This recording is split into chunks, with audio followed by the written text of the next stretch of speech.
In this video, we will be going over how to add, edit, and delete leads. You can come to Quick Navigation and go to Leads. You can also go to the hamburger menu, Customers, and then Leads. You'll see a list of all of your current leads that are currently open. At the top is where you will see your facility name. If you're just a single site operator, you'll just see your one site listed here, but if you operate multiple facilities, you'll have this drop-down menu where you can choose the facility that you want to add, edit, or delete leads from.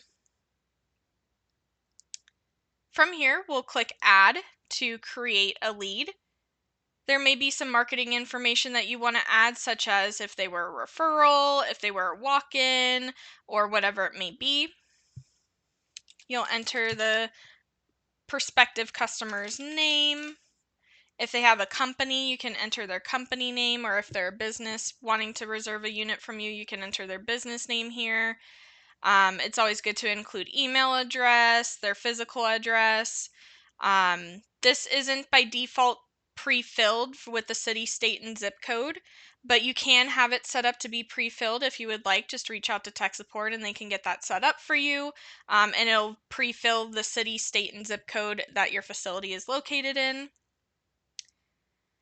From here, you can add phone number, work number, mobile number, home phone, fax, social security, birth date, and then down here you'll want to choose the move-in date, so maybe it's going to be the 22nd. You can set up an expiration date, and if you remember on the previous page, you'll see what it looks like again in just a moment once I complete this move-in, this reservation, but it will highlight red once they have hit that expiration date. So you can choose an expiration date, that way you know that this contact will expire on that day. Maybe they told you by the 24th, if they aren't in a unit from you, they'll have to find somewhere else. Something along those lines. You can always add comments. There's also a spot down here to add some notes. If they paid anything, you can add what they have paid, so that can be applied when they move in towards their rent.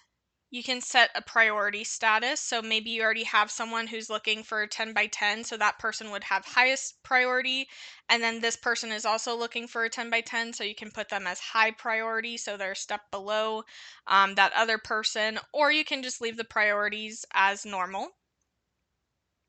By default, it'll prompt you to choose a unit or a billing plan, so basically a unit type, so a 10 by 10, a 5 by 5, a parking unit, whatever it may be that they're waiting for. But if you have an available unit, they just aren't fully decided on if they want to move into it yet, you can always search for the unit that's available, or you can click Find Unit and search for it in the list, search for it here, or choose one of the filters to filter by billing plan, climate controlled, the floor if you have multiple floors for your facility, whatever it may be. We'll just choose Unit 52 as the example though. Because I chose an actual unit, it did populate what the billing plan would be. This is how much they're expected to pay upon move-in as a reoccurring fee, which is $100. At this time, if you want, you can set up a discount on their account, so when they do move in, they'll have that discount already set up to be applying. You can add additional billing plans if you want to the reservation, so that way when they move in, for instance, you can add insurance at this point, so that way they'll, from the get-go, be charged for insurance. Once you have all notes, comments, all the information filled out that you want filled out, you can click Save.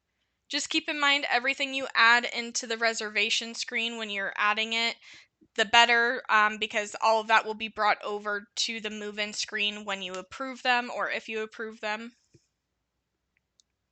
From here, as a reminder, it will be red if their expiration date has come and gone. Even if you update the expiration date, they will stay red just because they have already technically met an expiration date. Again, you do not have to include an expiration date. That is completely up to you. When you're ready to either edit the information, maybe you didn't initially collect a mailing address and now you want to add it, or the email address or whatever it may be, you can always come in here and edit the information and click Save.